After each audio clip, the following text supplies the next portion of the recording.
I said jumping on a bit there, so I was skipping forward because it was gonna. Because it would sound, I suppose I should probably like pause it, say jumping on a bit, and then click on again. Yeah, and I listened to it at like 1.5 speed, so I think picked up exactly that. But I wonder, I was thinking that. Fucking that's on you, cunt. But even then on 1.5, you can kind of like. And the test prints again, they didn't really trim it that well. I sent you a little picture, you didn't get to see it in person, but that might be cool this year. And level 4 at 150. Yeah, maybe I don't know. I think we can, but like just reducing their audio to like 50% or something like that, so you can hear your like over speaking more clearly, I guess. Yeah, I suppose so. I was gonna say as well, Aldridge just sort of released a like a conversation he did with some guy. Who was You'll have to jump in this way, man. Both of us.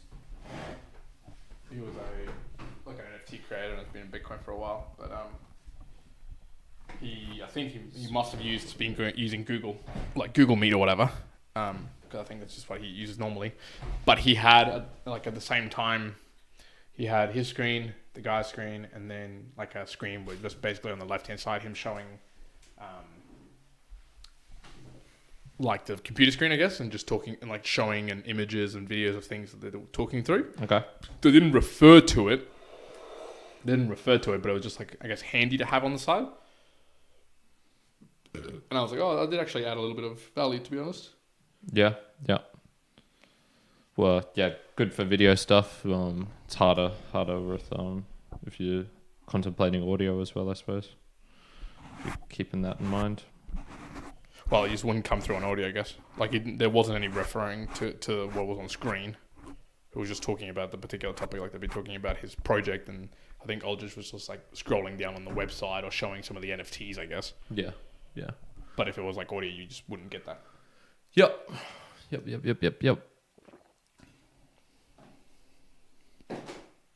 Oh yeah. It's rock and roll. Yeah, cool. Yeah, all right. Nothing more to say particularly. I do. Is it worth including on the show? I will. Yeah. I just want to say like one point and note sort of thing. Cool. Just kick it off with that then. I'll start it off and then we'll kick it off with that. Yeah, sounds good. Peter, the infamous usage of the C word by an Aussie. The rumors are true. Nice. We caught that in the... What do we say? Well, you said cunt, obviously. Good. That's typical Australian verbiage. Yeah. Peter? Yeah. We say it like water. Actually, one of the first sort of like really funny ones I heard was in the soccer team that I was playing. And... so I was, how old was I? I was probably 18 or something. I think I was in uni. Mm-hmm. And so I was playing in like the upper league with all of these other guys. And I don't know who started it, how it started, but catch a cunt just started going around. And it was just catch a cunt every single time. So, man, that word got absolutely abused. Catcha. Good. I hope YouTube demonetizes us. No, psych. Actually, we Peter, we've got a little celebration, which is that we've reached 1,000 subscribers on the book reviews channel, which is our oldest YouTube channel, because that was it's like the original one that we utilized. That was the original one, so that has all of like the 190 episodes, first 190 episodes that we did before we split off into another channel. And the reason we did that was because that channel was pretty much just being dominated by the book reviews. People were tuning in for the book reviews and not tuning in for the I think looking backwards on that, I'm like, I think it was a good call. Yeah, I think so. Same with splitting the two podcasts into two different streams. I think that was good. All right, here we go, man. Let's let me minimize this so I can see the chat whilst Because you move. All right. Let's minimize that a little bit. Maximize this a little bit. All right, here we go.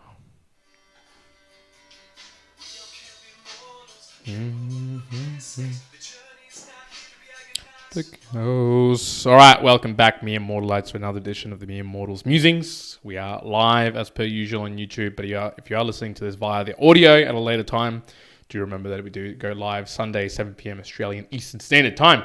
Now, in today's musings, in a little bit of a separate way that we do our meandering. So, first of all, thank you very much, Karen, for running the solo musings last session. Yeah, my pleasure, man. I was deadly in bed, listened to about 3 minutes of the first starting bit, and then I just passed out to sleep, which is a good thing.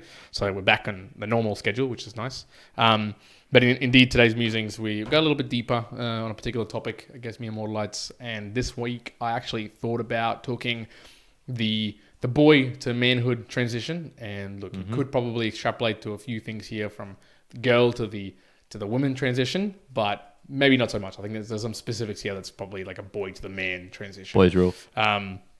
So it's going to be the boyhood to the manhood and a few different things. Why did this particular thought come into my mind? I listened to, and I'm just pulling up the Art of Manliness because it's an article as well. It was written in 2008 and revamped just recently that he had on. I can't remember who he had on, but it was an Australian guy who was living in New York. Mate. Did you listen to the I did. podcast? I'll bring it up. So bring it up so people can actually have a see it. But indeed, it was just a podcast from the Art of Manliness guys.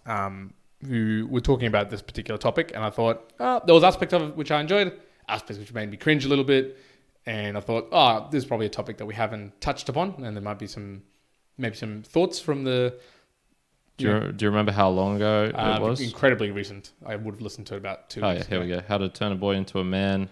I don't like that. It was published on the 14th. Yep. Of the 6th, and once again the bloody thing is getting cut off, so I can't read who the actual guest was. But I don't enjoy when they don't put the guest name right at the beginning. Yeah, that actually annoyed me, and I've seen that in a lot of places. I've seen it with Tom Billiou's one. I've seen it in a lot of ones, and I'm like, hey, I want to see if someone's talking, who it is, right at the beginning. Yeah. So, and it's not even that. He's put it in the third paragraph in his show notes as well. His name is Jon Tyson, and he wrote a book called The Intentional Father, A Practical Guide to Raise Sons of Courage and Character. There you go. Cool. So, Jon Tyson was his name. So, if you actually want to go listen to that, it was a good listen. It was an interesting listen. I think you'd probably get a bit of an idea of what we're going to be talking about here, but we might be a little bit more of the mere Mortalites flair to this particular conversation. Now, you had something in before we start. Yeah, so I just wanted to say a quick note. One of the things that I've been really trying to do is, improve the podcast, get more podcasting 2.0 enabled, and this requires putting myself into out of my comfort zone for sure, which is getting into more techie stuff, which I'm not particularly good at. It's just something I haven't really dived into much in my life. And so anyway, with the Value for Value podcast, you're going to notice there's going to be iffy times on it. So for example, I created the episode, published it yesterday on Saturday, which is sort of the day that I publish it. I don't really have a set time, just as long as I publish it on Saturday.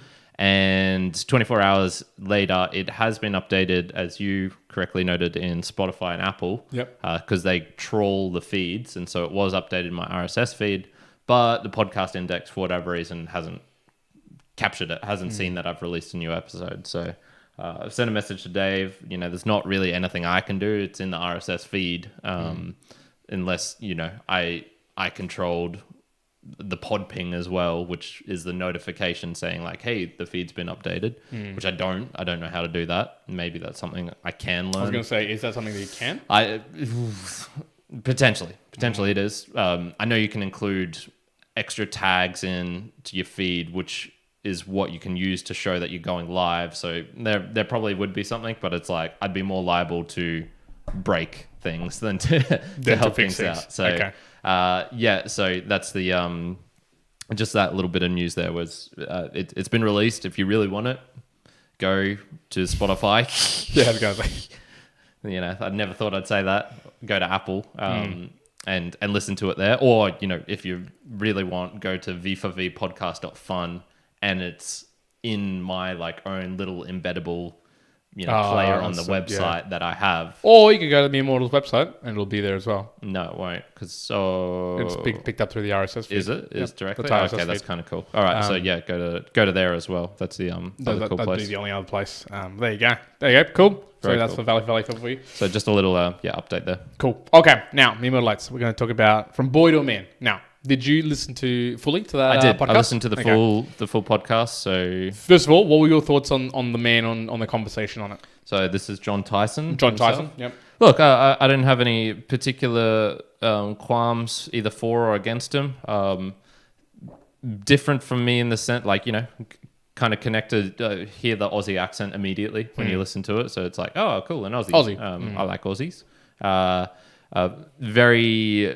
Pretty hard into his, well, it's kind of hard to say, like, I'd say kind of hard into his Christianity because he brought it up quite a few times. I did see that, in the conversation, which, you know, here in Australia, that's kind of rare, or at least I think it's pretty rare because I tend to meet, you know, just random people, and I assume a bunch of them are Christian, but you know, not many of them quote Psalms, Luke Philippians 56 or 4:13 whatever, or something like that, multiple times. Now, granted, the topic was sort of kind of related, I guess, in a way, but you know, that sort of thing was like, oh, okay, that's, you know, I'm not interested in that at all. I don't find that interesting.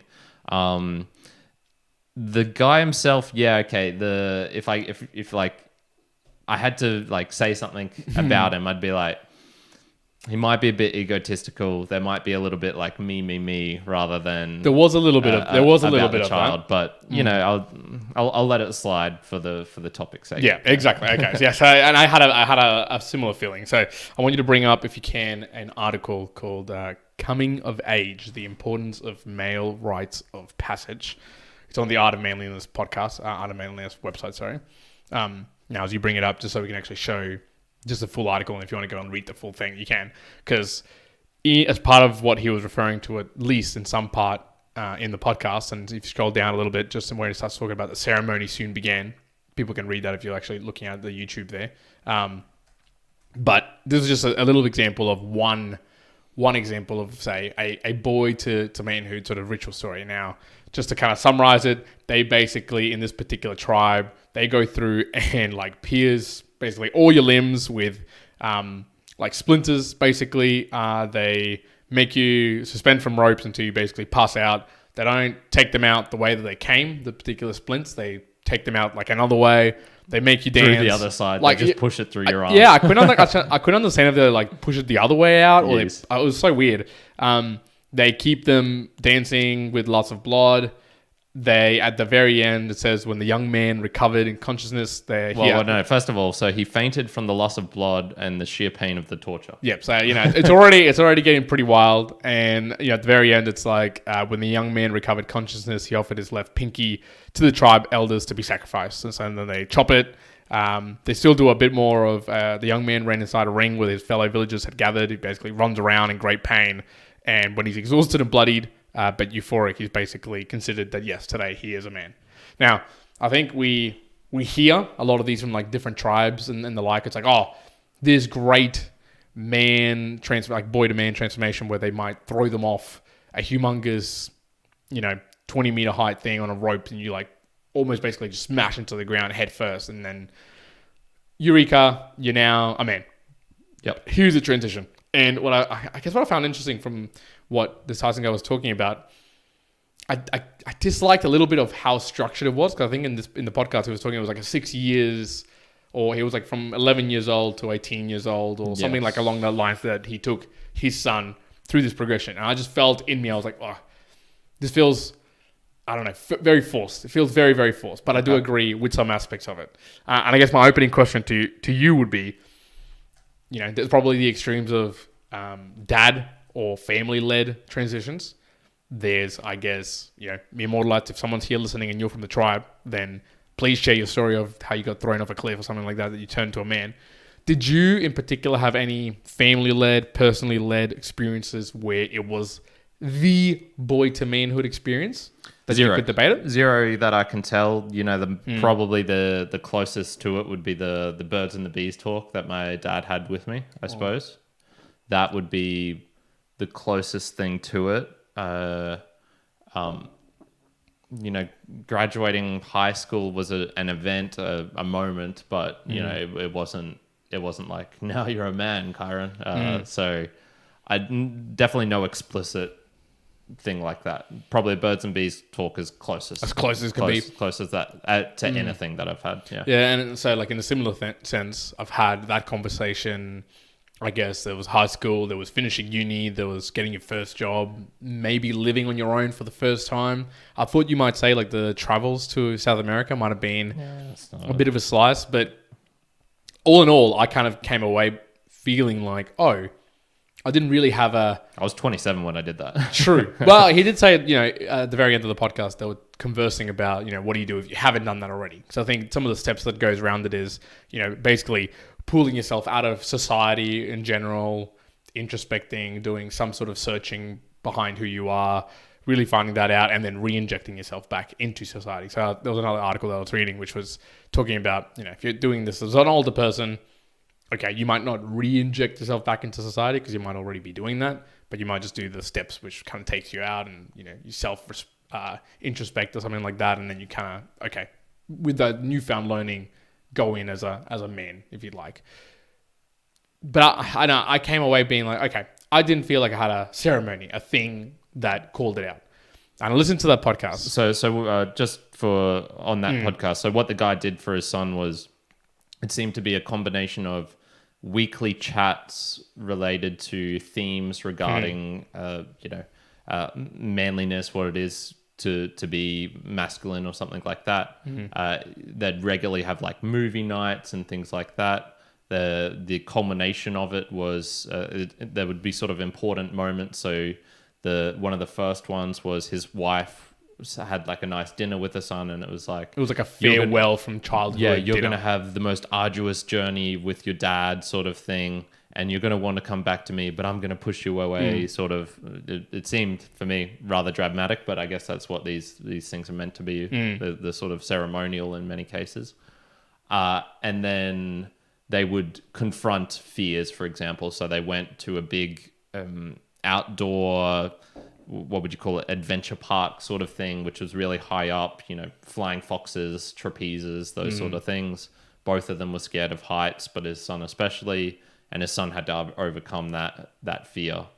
There would be other moments, and then the culmination was they took a big trek in Spain in one of the main pilgrimage type treks that they have there. I don't know how many... It's very famous. I think there's really, like, if you just type Spain pilgrimage, it'll come up. It's a pretty well-known thing. So I guess they went through all these steps, ceremonies, events, activities that kind of marked this transition. But one thing that screamed out at me, because they touched on it slightly in the podcast, which was, was there a point when he was like annoyed at you? Yeah. Or frustrated? And he was. There was like a point apparently that he was frustrated, and they worked it through, and eventually it all sort of worked well. But I kind of got stuck in my mind. My first question really to you was going to be like, okay, let's just say you or me having gone through a specific ceremony. And now you've heard that. You've seen the examples of what they do in the tribe, in the extremes of maybe tribe members and throwing you off and splintering and whatnot. Is it worse than better to do this ceremony or this transition, like a forced transition, as opposed to just the general experience of just living life? Like, does it feel like you would enact something like this if you had a son yourself to go, yes, when he turns 11 or 12, I'm going to dedicate 6 years to getting him ready to be a man and going to the transition with the potential expectation that maybe, he just ends up hating you, and it's like, I never want to do any of this, and now I'm never going to talk to you again. And they're like, oh, shit. Yeah. Right at the start of that episode, he made a pretty bold claim, which was... These rites of passages, even though they might seem barbaric, he believed was on the better good sort of thing. And I just went, that almost discounted him straight away, to be honest. Because like, you think whatever the fuck, putting splinters of wood and stuff like that, like, it's for the better good. I really struggle to see how torturing a young kid and mutilating his body is going to be for the greater good. And this is where it's like, surely we can come across with some ceremonial ones that replicate this without having to fuck up a kid, essentially. So like, I'd love to know what the stats are for, like, in those tribe members when they're doing those initiations. Like, what's the percentage of people who might actually die in this transition? Die or come away, or they're probably not going to be doing these in the most sanitary of places as well. So that would be an interesting thing. So when he said that, I just went, oh, I can't get on board with that statement. No way. In terms of driving, people away, I would not be surprised if that is just a sort of almost too tyrannical thing. So if I can just contrast it with my childhood, my dad's philosophy was, very hands-on in many ways, which is, I'm not going to let my kid walk across the road without holding hands or sort of thing. I'm not going to let him get a tattoo when he's 15, but it was pretty free, and like freedom and liberty was right at the core of my dad's philosophy, which is, I'm not going to force you to do things unless it's way at the far end of the scale. So for example, he never forced me to get a job in high school. He never forced me to continue doing music practice when it came out that I actually hated it. I hated going to like band and practice in the morning and things like that. Even though it pleased my mum, like he never forced me, and there was never expectation. You have to go do this. Be like this. He wanted for sure me to go to university, and my brother as well. But if we'd pressed back enough, he wouldn't have forced us to go for an OP or anything like that. It would have been, again, do what you will type of deal with it. Yeah. I was a shy, very introverted kid, and there was plenty of things he could have forced me to do to do what maybe you'd think would help out with that, which would be you're going to join a dance class and you're going to dance with women. You're going to join a club, a Boy Scouts, or I'm sure we have an equivalent version of that here, or you're going to have to do this, etc., etc. There's so many things he could have forced me to do, but he didn't. And do you think it was for the betterment or for the worse? So. We've chatted about this previously, and I said I would have really resented you for that. Now I was full of puberty hit me. I think there was just something about rebelling against whatever, and so rebelling against whatever gets said. You're like, I want to do the opposite of this. So there was almost like a hatred of my dad at some point, which is like even the minor rules that he put in place. I hated, and it's just like, I don't know if that would have helped if he'd been like, you're going to have to do all of these things with me, and they're going to be things which you don't enjoy. That's the whole point of it. Well, and see, it's a hard hypothetical, and so this is where I kind of went and look when I look at it at the broader scale. So even this can apply to the conversation of getting thrown off a cliff or something like that, putting splinters in your body, doing these arduous tasks, doing a run, whatever. It's at the very top level. It's you're challenging, you're, testing, because as you grow, like when you're super young as a baby or a kid, most of the things that you're doing in life is that you're testing against other humans, against other objects to find out what the rules of the game are. Like when you're a baby, right? You'll kick and scream, or you'll cry, or you'll push something. And generally the reason we're doing that as kids is because we're testing to be like, oh, am I allowed to do this? Yes, no. If I'm allowed to do it, well, I'm just going to keep on doing it. Will this hurt? Will this won't hurt? Yeah, if I cry repeatedly, is someone going to tell me to stop, or is someone going to tell me to keep on going? So there's behaviors and activities that we act as kids that, in a similar way, as we're still growing up and whatnot, that movement from like a kid to a boy to a man. So you're still testing out things. So, if someone tells you, you shouldn't do that, there's going to be a little bit of a inbuilt piece of you going, okay, I want to test that though. Like I want to kind of push this rule. I want to push it to the extreme. I want to can I really not do that, or can I try to get around this? So there's aspects to that. But overall, I'm like, okay, I guess the concept of having challenges or events that help you challenge yourself, help you challenge ideas, help you learn in different ways. Because I agree, there's concepts and ideas that I feel like I didn't have enough conversations around when I was younger around, say, the opposite sex or living on your own. Like conversations like that you don't really have until you're kind of already as an adult, I guess. And then you're like, oh, okay, now I'm really trying to transfer this knowledge over. So some of those aspects I go, okay, on the whole, I kind of agree with the concept of having things that help you transition from boy to a man. Like as a man, you should be expected to do X, Y, Z, or you should be able to do this or look after yourself, and sets you up well for whatever it is that you're going to have to do. But when you start being specific, I think that's where I was like, okay, that boy to manhood and getting it. I think that in the podcast I'll talk about, here's the specific steps. If you do it for 6 years and once a week, I think that is a recipe for absolute disaster, because being so prescriptive about it, I think it worked for him. It kind of, in my mind, I went, okay, here's an example of where it's worked, and who knows what the bad outcomes out of it was, because he didn't really share about the bad sides. It just sounded like, oh, it's wonderful, everything worked out well. Yeah. I'd love to hear, because there's something that wouldn't have gone right. In a similar sense, you could get really wrecked going down that path. Now, we're going to say me and Mortalites both being current and not dads, right? So, but there is a difference between, actually I heard this from Tony Robbins, the difference between being a dad and a father. Like dad is like all the fun stuff. You get to do all the fun stuff with the kid. You go, you like take him to the theme park.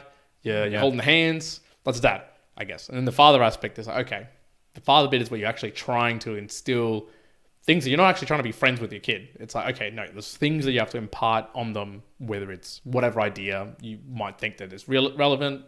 Yeah. Cool. That's the thing that you want to... Don't pull your sister's hair. Whatever. From a boy to man, you want them to like learn that specific. I just think that it is so unique, each individual conversation and the way that you interact, that you should use it as a guide, like that boy to manhood conversation, but be very,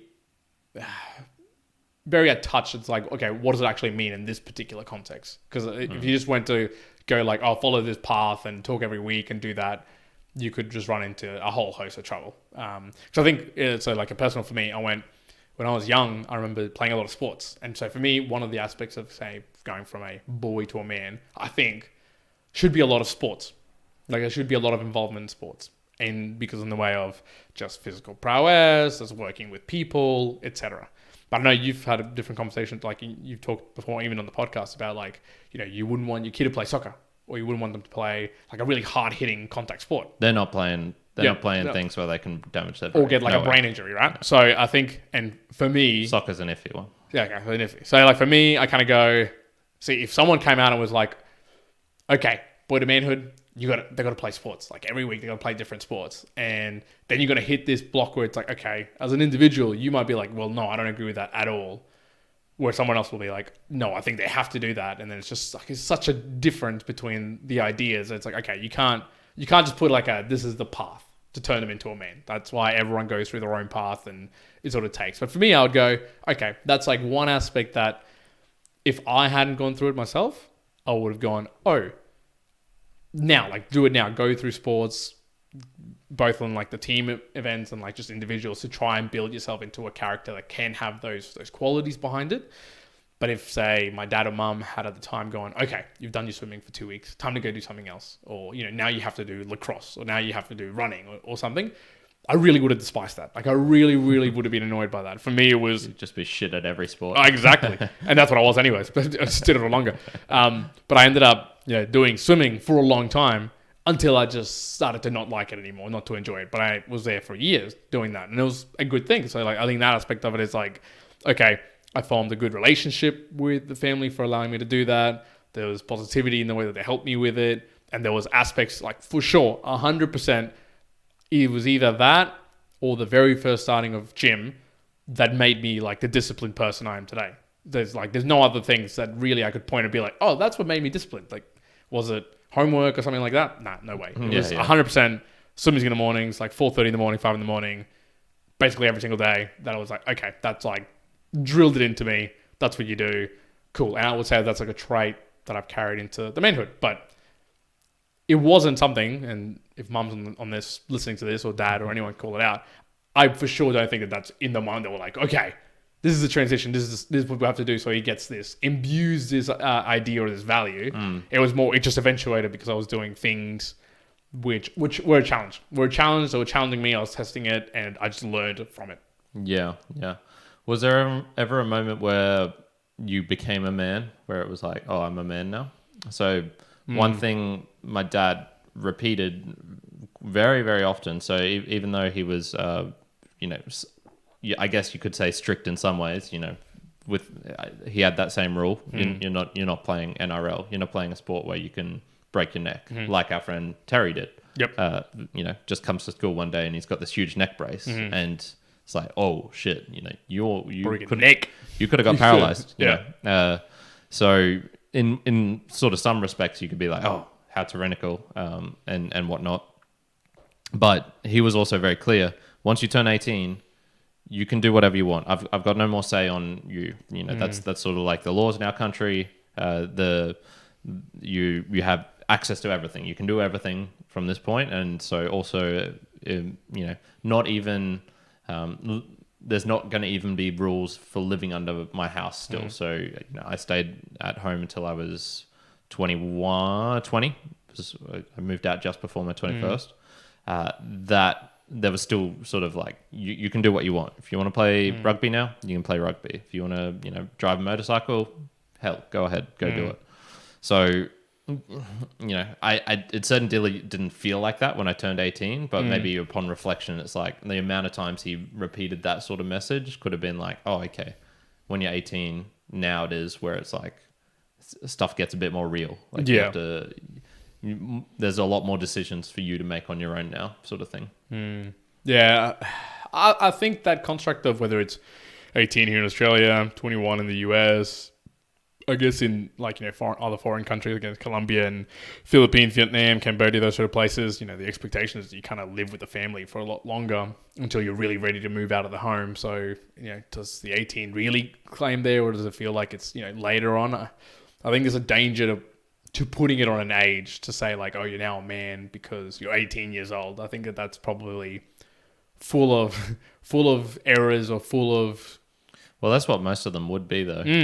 Oh, it would be like that's probably. I think if you would take a poll of people, like 100 million Mortalites, I feel like it'd be whatever age comes into your country that you're in. That's when you're. I know. Well, I'm even talking about the ritualistic ones, splinters and stuff. Like they'd be doing that on their whatever birthday, on their 15th or the 16th. Yeah, like that. Some birthday.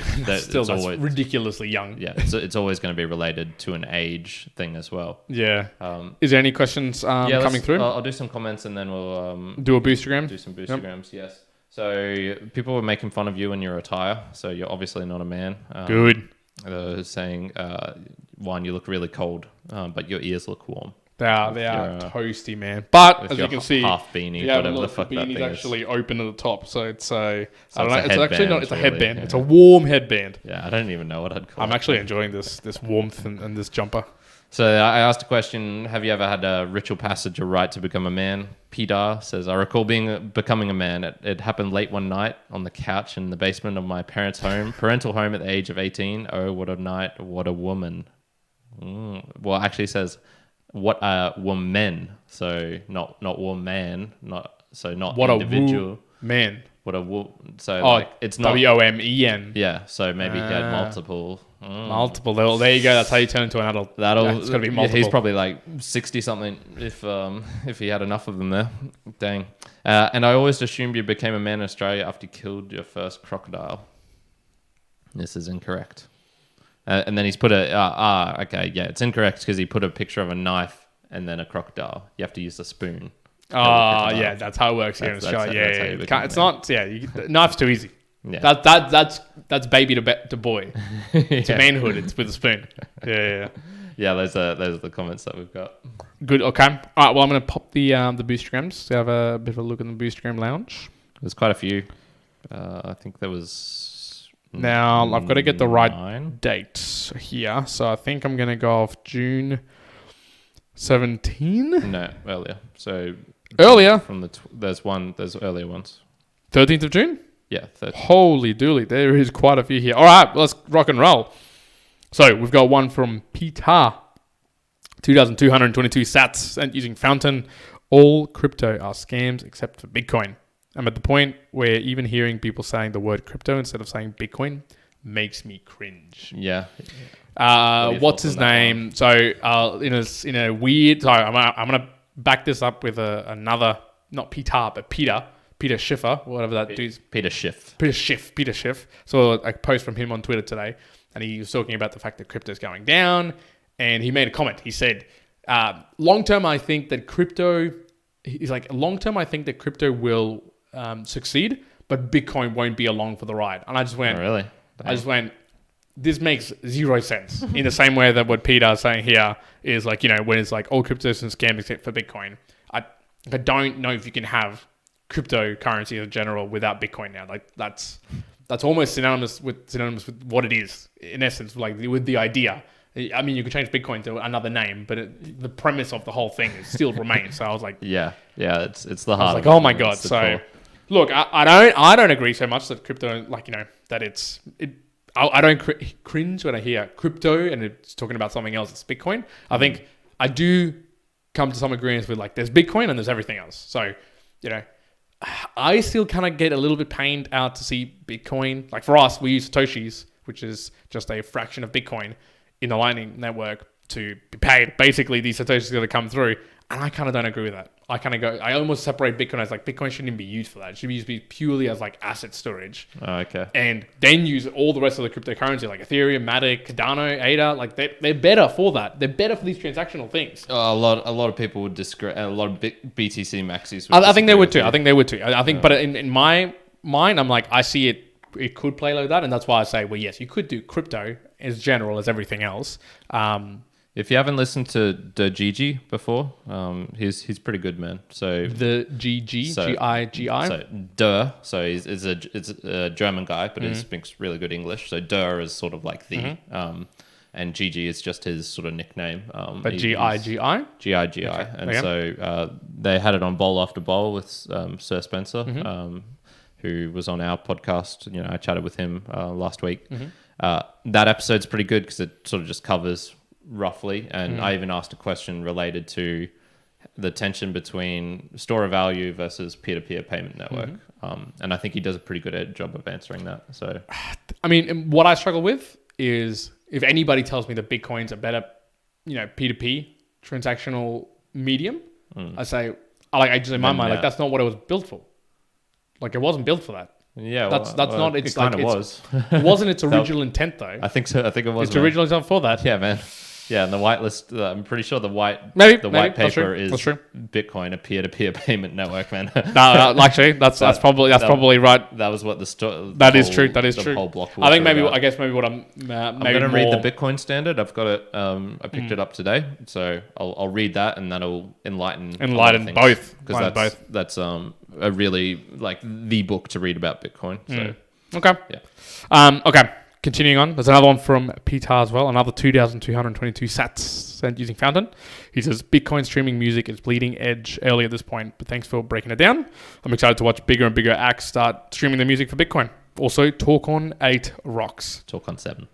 Talk on 7 rocks. A quick correction on that. I said twice in the in the episode where I was just speaking by myself and doing my little DJ set. I said Dave's band. I meant to say Dave's son's band twice. Oh, yes, Dave's son's band. Twice. I was re-listening and I got it wrong twice. And I just went, I know that's incorrect.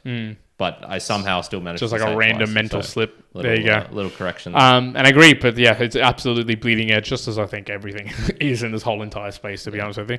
And then another one from Petar, another Boostagram there coming through, 2,222 sats sent using Fountain. And he said it's regarding PBs. Not sure if it's typical, but my first fresh reps are usually my best ones. This guy. So yeah, so Petar's on the same style as Karen here. Well, that's normally what happens to me in Mortalites when you're weak as fuck. So they just lifting shit. They don't even have to warm up. So when if you're actually lifting really heavy, thanks for the sats, Peter. By the way, yeah, thanks for the sats. But you're absolutely irretrievably wrong. Thanks for in the your sats, weakness, you weak ass pussy.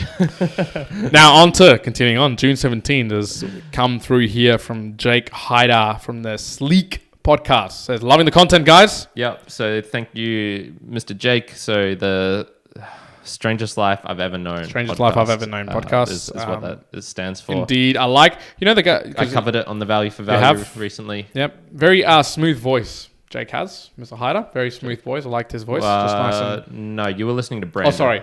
So no. I because the clips that I took were mostly, I think, almost entirely of Brando. So okay, well there you go, so Brando. I liked your voice. You didn't get to hear Jake's voice, unfortunately.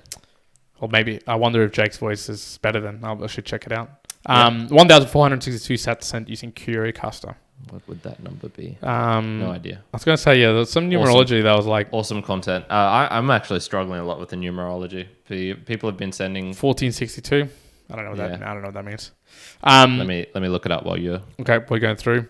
Another one from Dave Jones. Just a straight 2,112 sats sent using Castomatic saying, Boost! Thank you, Dave. Signs of new growth. Great conversation. More inspiration to learn coding and hopefully contribute to the DMU project someday.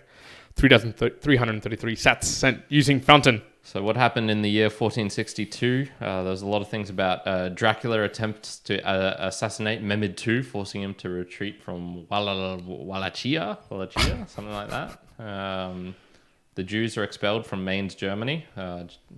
That's happened. The Jews been expelled from everywhere all the time. Like history is just full of Jews getting expelled. So that one's no one who I'd say is particularly notable either. So we'll just say thank you for the sats. Thank you for the sats. And yes, that was 3,333 sats sent from using Fountain by Sounds of New Growth. Then our intro music as well, by the way. Exactly. Then another donation message coming from BooBury. Fun interview. 3,333 sats sent using Fountain. So that would have been with Spencer Pearson. Mm-hmm. And BooBury also has a podcast. They call him Boostberry because he's apparently very, very generous with his boosts and gets around everywhere. Very cool. I believe his podcast is Behind the Schemes, but let me check that out so I can attribute him properly. Good. Okay, we continue on because we've got still keeps on going, man. This is wild.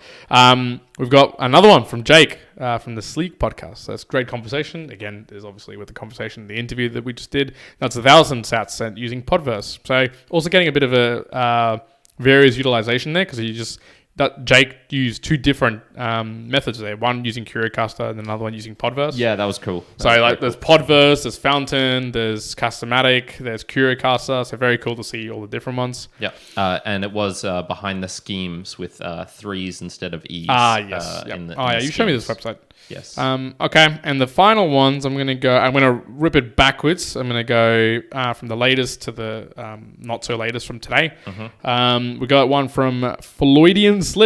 Mm-hmm. It says yay. 1,234 sats sent using Fountain. 1, 2, 3, 4. Thank you. Awesome. Another one from Petar. I really need to go to a Bitcoin meetup one day. 222 sats. Yeah, 100%. Dude. Why haven't you gone? Why have you not gone? I feel like that would be right up your alley. They're fun, man. You meet some cool people there. And the final one. I'm definitely working towards my master's degree in park philosophy. Thanks to you too.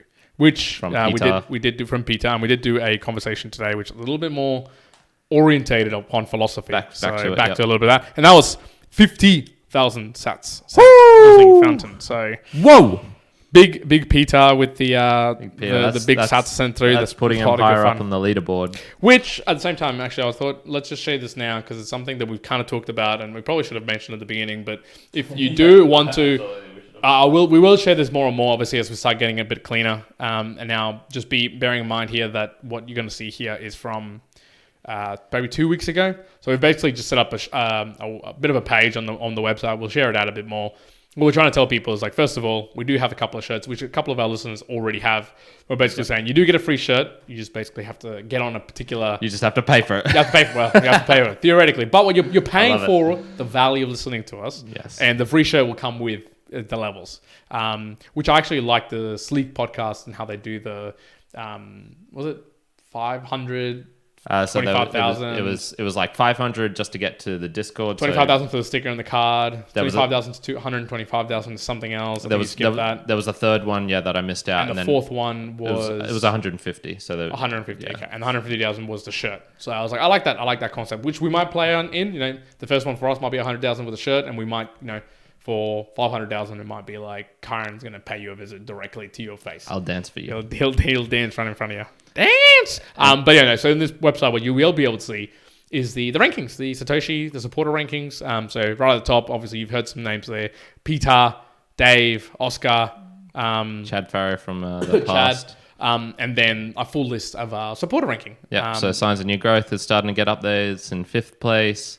Who else did we have? Brando Salas. So he's at 11th at the moment, but he'd only need to boost 3,000 more, and he'd be in 7th place. So there's even got the main. Actually, how's that number? It's lower down than these. That one's just obviously a typo. So. It's a work in progress, people. There's exactly. a bunch of these are out of order. Two things. One, it's not a. It's a very live, manual process. One, it's not a live one, so it's going to be doing manually, like on a monthly basis. So everything that we just talked about then isn't going to be displayed here. But two, if you could go up to just the images, one of the things that we will try to promote as well is obviously, like, let's say Oscar Mary. He's one of our top 4 supporters there. But if you actually click on Oscar Mary's face, it'll actually go and take you to Fountain, Fountain, which is obviously Oscar's running cool. Fountain over there. So that's a really cool thing. We'll try to involve that and try and get people to utilize that and play around with it. This is where I was kind of like just finding where I'm going to point people to as well. Yeah. But there you go. That's been the Boostagram Lounge. That's the longest Boostagram Lounge we've had for a long time. Oh man, huge! And that was really good. That was actually really, really good. I'm actually kind of scared to where Peter would want his link to go to. I think we have to honor wherever they choose. Peter, because you're currently live. If you please tell us where exactly would you like that link to go to. It will go wherever you want it to go. Wherever you want it to go. If you want to show us the video of 18 years old living in the basement with a woman. Feel free. His eruption, I suppose, into manhood. His euphoric movement into manhood. Man, we might have seen it unwittingly, just in trawling through the internet. Maybe. Back in the days when I used to watch a lot of porn. Young Canadian man makes it into manhood. It's Peter. It's just like a cat in the corner. Jesus. Okay, so. Back to the point of hand with the boy to manhood. And the only thing that I really wanted to probably be left with in terms of the conversation is, again, if you had to do it all over again, if you could change something that you went down the path of from the boy to manhood path, is there something that you heard from that podcast? Is it something that you've seen or heard from other friends or people that you might go, actually, this is maybe the one thing that I would recommend someone to do to try and have a conversation with a friend or your son or even yourself if you haven't, to go, okay, this is, if I was going to call one thing, this is what I'd need to do to go, boy, yeah, that's from a boy to a man. I need to do that. That's a thing that I'm glad I did or I should do. I'm going to assume that you call yourself a man now. And no, still, because there's still aspects that you'd say I think I've met people who they're older than me or similar age, which I'd be like, man, they still act like kids. They still act like a boy. For sure. What's that thing? What's that one attribute, one action, one whatever that you would say, okay, if you do that, 80% of the time, I think I'd call you a man if you're doing this. What do you reckon it'd be? Geez. In general, it'd be something like taking responsibility not only for yourself but potentially for other people, but at the very least for your own actions. So not making excuses. Why did you not pay rent? Or my girlfriend made me do it. She was the one who took the money, or something like that. A friend of mine who is a PT and he manages people. He sort of like manages this couple, right? And they will like sort of train with him sort of intermittently, I guess, like the two of them. And the husband just like does not allow the wife money. And he always thought like, oh man, this is kind of like weird, that's a sign of sort of spousal abuse type of thing, because the man controls the money and they can't escape. And then she was the one who was sort of responsible for paying, and it was like he still hasn't seen money.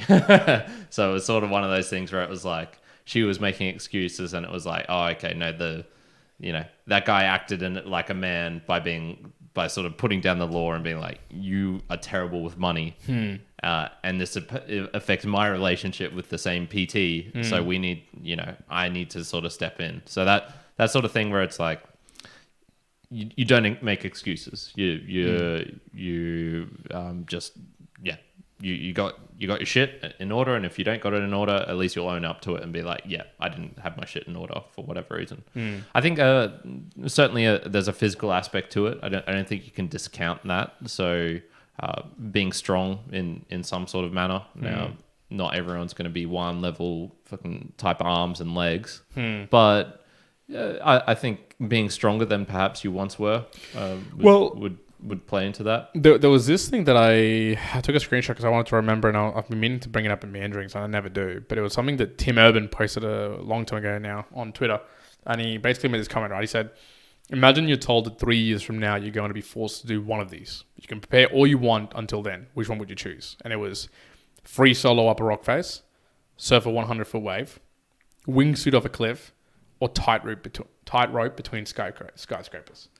Now I'm going to ask you which one you'd pick. But what made it really interesting, I've got to sort of what most people also answered. What I found interesting about this is, I think the critical thing you're talking about, like ownership. So yeah, having the ownership to own up to the things you do. There's got to be some sort of physical thing there to move you from that boy to a man type of feeling. And I kind of reflected on this, and I was like, I think that to me, if I was going to be any sort of ceremony or event or anything like that, would be something akin to this, but not as extreme, perhaps, but something like that where you might say to a son or a friend, even who's still a boy, it's like, okay, hey, like let's do 96 kilometer Kokoda challenge, or let's do, let's go surfing on some big waves in Hawaii or something like that, right? Like something that doesn't have to be like you're going to die doing it, but there's preparation, there's ownership, you might have to sacrifice certain things to go to it. It might be fun, but you're still kind of having to sacrifice. And I think in those aspects, that's where I would find like, okay, if I was going to say any ceremony, it would be something akin to that. Putting forward let's go and do this activity. And I guess the word I was using for last year and this year was okugake, in that sort of style, Japanese style of aim for something, train for it, do it, have that reflective feeling from it. I think that is at least one aspect that I would say, I wish I'd done that when I was younger. Like in some way, shape or form, I might have done it, but I would have even preferred to do it even younger. I remember doing a triathlon when I was 15, 16. If I'm listening to this, please tell me if I'm right or wrong. But I think I did a triathlon and something like that. I really enjoyed it. And it was, again, I kind of trained for it, not fully, but kind of did.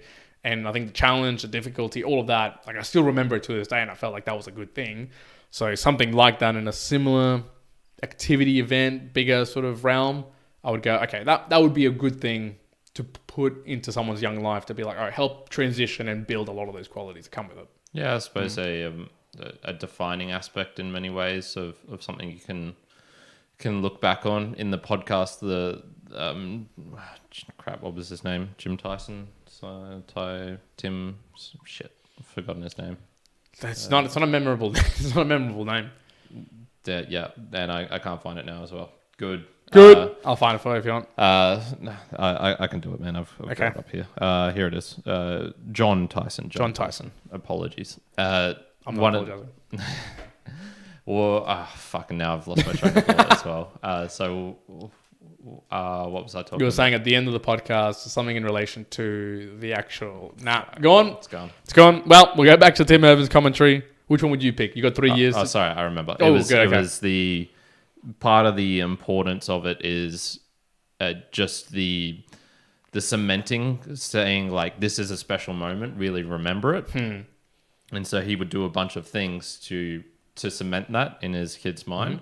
I think that can be useful because he had a great example of his son got his driver's license, but the lady sort of just like threw it at him, didn't like celebrate, it wasn't like, wow, you're one step closer to autonomy. It was you screwed up these things on your test.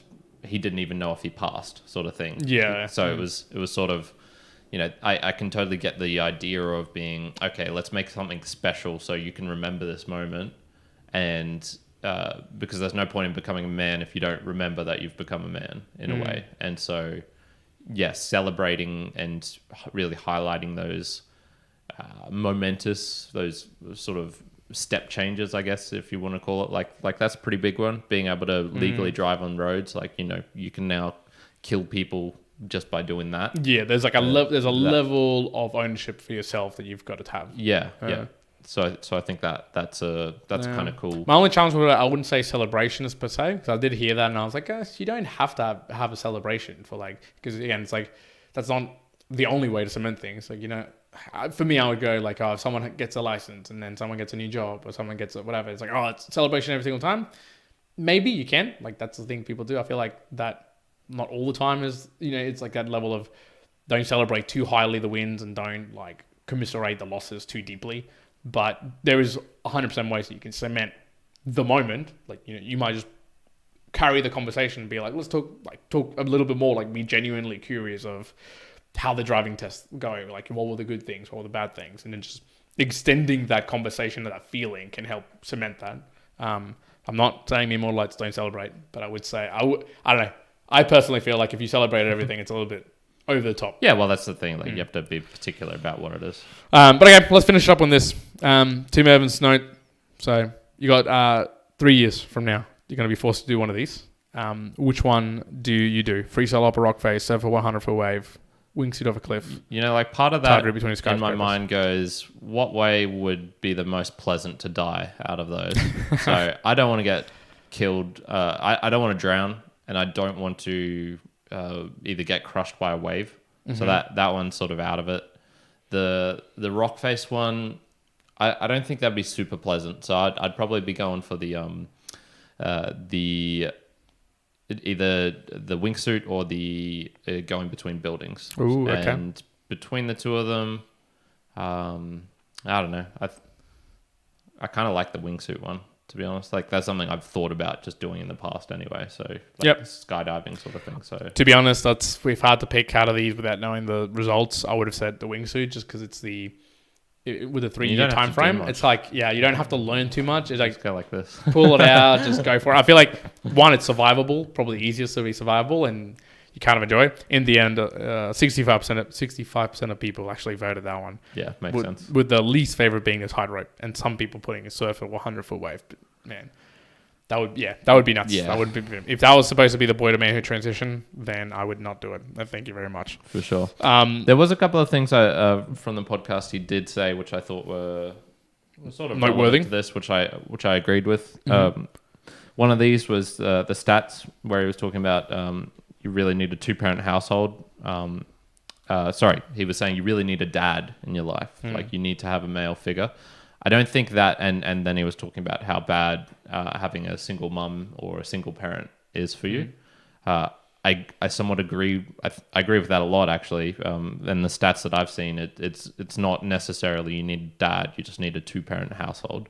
So, it could be like a lesbian couple, could be a gay couple. It could be like, but having two parental figures is far and above, like a better thing from a for sure transitioning perspective. Another one was just the point of why this is necessary for society and being able to release that sort of pubescent energy. I think that's pretty bang on. You don't want young kids not being able to release that in a constructive way of some sort. So if you've got groups and gangs of youths going around, that's when they tend to egg each other on and, hey, let's do that. Wow, what was it? There was a thing in the US where it was it was like panda punching or some sort of shit where it would be like a young black gang would randomly punch white people out of nowhere, back of the head rabbit punches and things like that.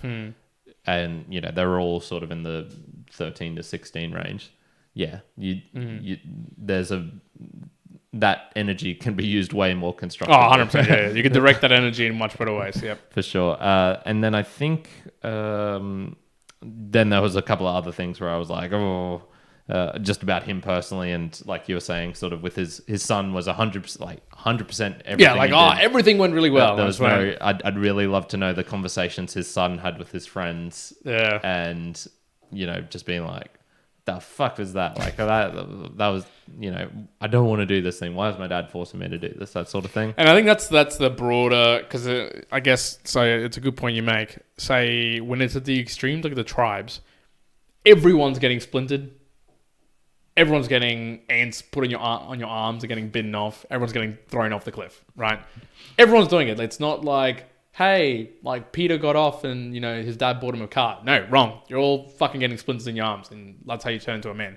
So in those spaces, there's no particular, you know, societal push of being like, oh, that was kind of weird. Why didn't you do that? No, you're all doing it. That's it. There's not even that angle to it.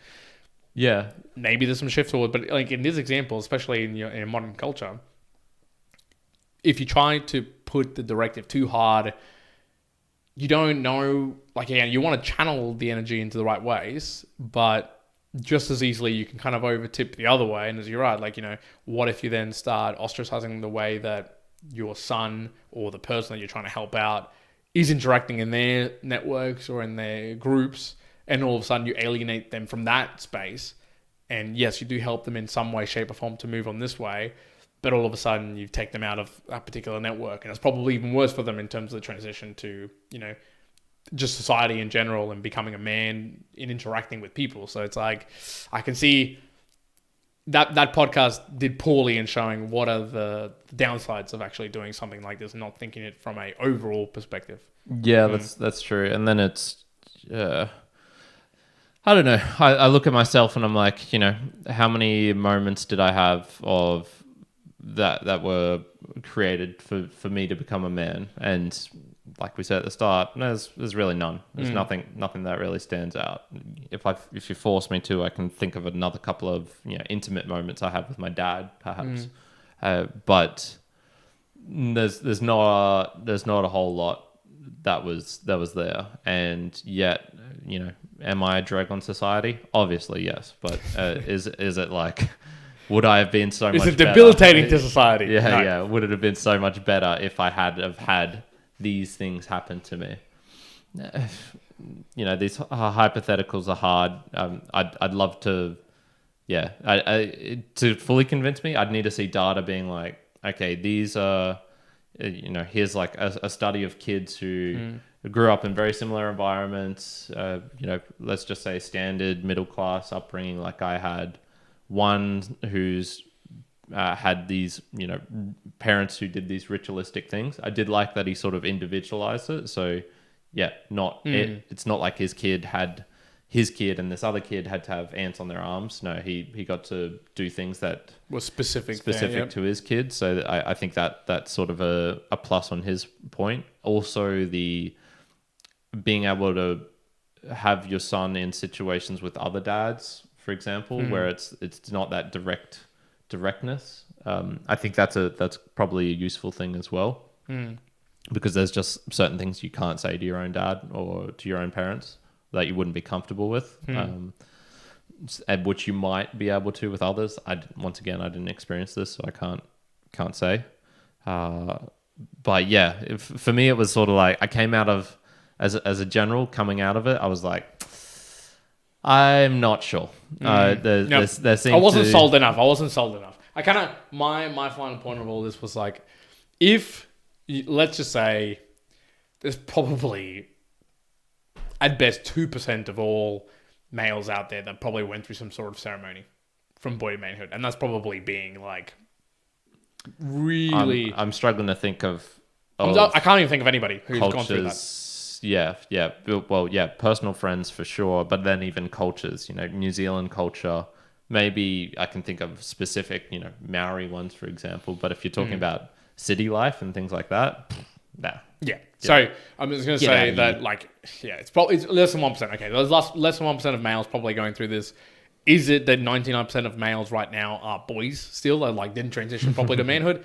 I don't think so. I think that in general, life will force that upon you in various ways. I think that for me, I'm unsold if you should go out there and be purchasing of someone like a 6-year program on how to do this. Okay, you're probably going to get just as much of a bang with just very, I think we just talked about it in the podcast, but just some general ways to try and encourage that manhood and just having some conversations that perhaps that one person or 10 people who get like a massive bonus from the fact that they do this like 6-year program or ceremony. I just kind of go, I feel like there's energy that you could probably spend in other places in helping them or in other ways to just help out society in general or humanity in general that I'm like, that probably is like ultimately better than that specific thing. And finally, it just for me, it just seemed a little bit egotistical in the sense that it was like, it kind of screamed out to me like someone going, I'm going to make this like the best human there is. So he can be like, I have to impart all of my wisdom onto him. And like, I mean, I've had those thoughts in the past of being like, oh, if I had a kid, I'm going to teach him like every week some mathematics and some science and some physics. I think the reality is like, that's not really how humans in the way have evolved, really. So, So to highlight that, I wrote down, there was a section where there was a bunch of other men who's had sons and they were sort of doing this program type thing together.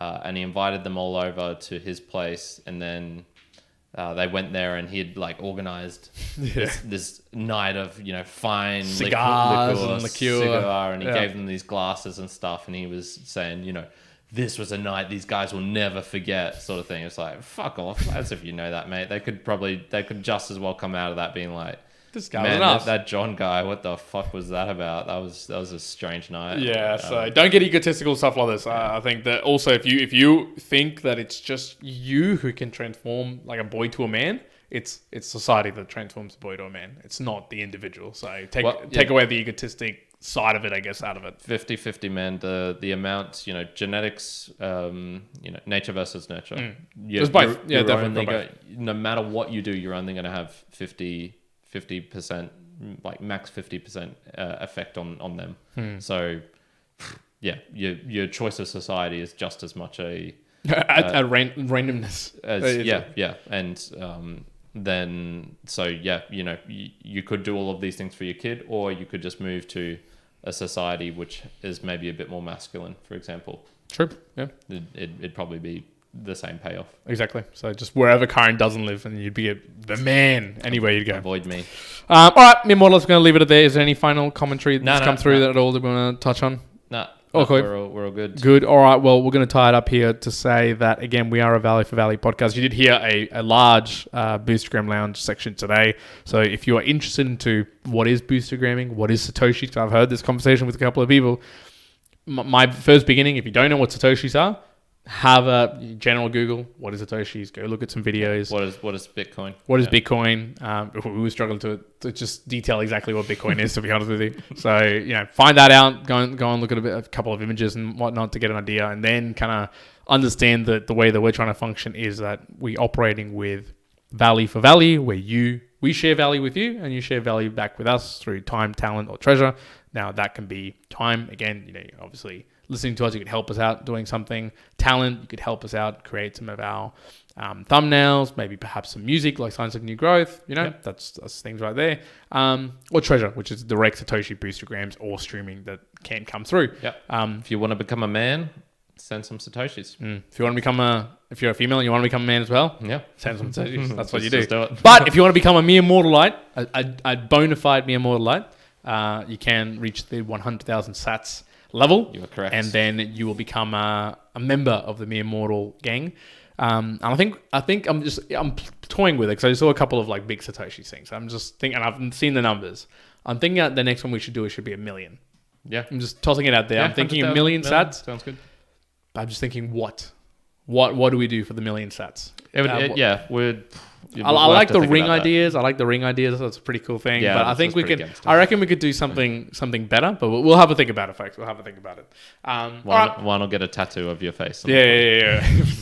All of a sudden, we got like 100 people with. Well, you can't see my face. It'd just be black. All right, me Mortalites, we're leaving it there. Thank you very much for joining us again for the live. And if you haven't, again, remember, we do the Musings live at 7 p.m. Australian Eastern Standard Time. For now, that is all for the me Mortalites. One out. Karen the man out. Good. Peter says, I just want to say I feel personally attacked with my 5 a.m. spelling mistakes and weak ass lifting. That's right, Peter. You join the hollowed grounds of Karen Down and being weak as piss. What was his spelling mistakes? I didn't see many spelling mistakes. Oh, maybe with a knife instead of a spoon. Oh, Very good. Thank you very much, Peter. Thank you very much for everyone else who's joined. Anisha also popped in the chat. She also sick. I'm not sure if she's still here, potentially. I did say hey. And she said, y'all should make a Discord for the subs. So I'm not sure exactly what that means. That means a Discord chat for the subscribers. Like just for the subscribers. Just for the subscribers. Yeah, okay. Yeah, I'm not... Our Discord's pretty quiet anyway, so... I was just thinking, because it made me think about the SLIEK Podcast guys. They were saying, like, you know, if you reach 500 sats, then you get access to the Discord channel and whatnot. Yeah. We can play around with it. We can. I think at the moment, it wouldn't be worth it, like, to go with a subscriber-only space, just because it's, like, there's probably not enough of a throughput going through there to, like, justify it, to be honest. One, for that. Two, I've put the link for it everywhere. So I'd have to...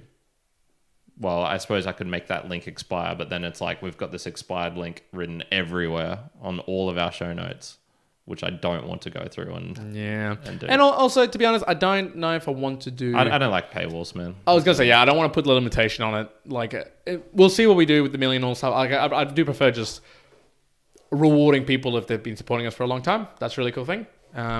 But if you, like, you know, I don't want to put, like, exactly, like, a paywall between the things that we're creating and whatnot. Yeah. Perhaps maybe the million Satoshi would be a NFT, a one-of-one NFT. Oh, no. Paula just came. She said, in PNG culture, they have a specific day where they shave for the first time and give their first paycheck to their grandmother. Yeah, that's pretty cool. Oh. Every male goes through it to sort of transition to manhood. See, that's not too bad. Late. Just missed it. Yeah. See, that's not too bad. Yeah, so that's reasonable. Yeah. I'd be on board with that one. Yeah, for sure. That's fine. Thank you very much, Paula Bear. Paula Bear, do you remember when Juan did his triathlon? I didn't know you did one. Yeah. Oh, she wouldn't remember, dude. She would be like 9 years old. Okay. 8 years old. You finished? Like that. I finished. Yeah, I finished that triathlon. It was like a good time. It was like a kid's triathlon. It wasn't a proper triathlon. Okay, so it wasn't Ironman level, folks. So if you're thinking Ironman triathlon, no, that's not what Juan did. It was like a Wee Big's kids triathlon. Gotcha, but I finished it. Okay, that's good. So, I didn't know you did that. Yeah. That's kind of cool. How long do you reckon it took you? 2 hours and something, I think. I think off the top of my head, it was a 1.6 kilometer swim. Did you get humbled by people? Like, absolutely. Did you think you were going to do better? Pretty sure I got overtaken by all the females. Yeah, like easily. I think it was 1.6 kilometer swim, like a 5 kilometer run or 4 kilometer run, and 13 or 15 kilometer bike ride. Something like that sort of spins to mind. Yeah, it was hard. I remember running and being like, fuck this. I don't want to run this anymore. I was like, my legs were wrecked. I was like, oh man, I want to do 5Ks in school, like cross country. Cross country, yeah. That was a fair bit. That was a fair bit. He did every sport under the sun. I was there. I do remember that. Lol, and he was shit at all of them apart from swimming. Nah, you're alright at soccer as well, weren't you? Good. You're playing at my level at soccer, so yeah. You're certainly quick. Better than Carl. That's what it was. Better than Carl, yeah. All right, that's it.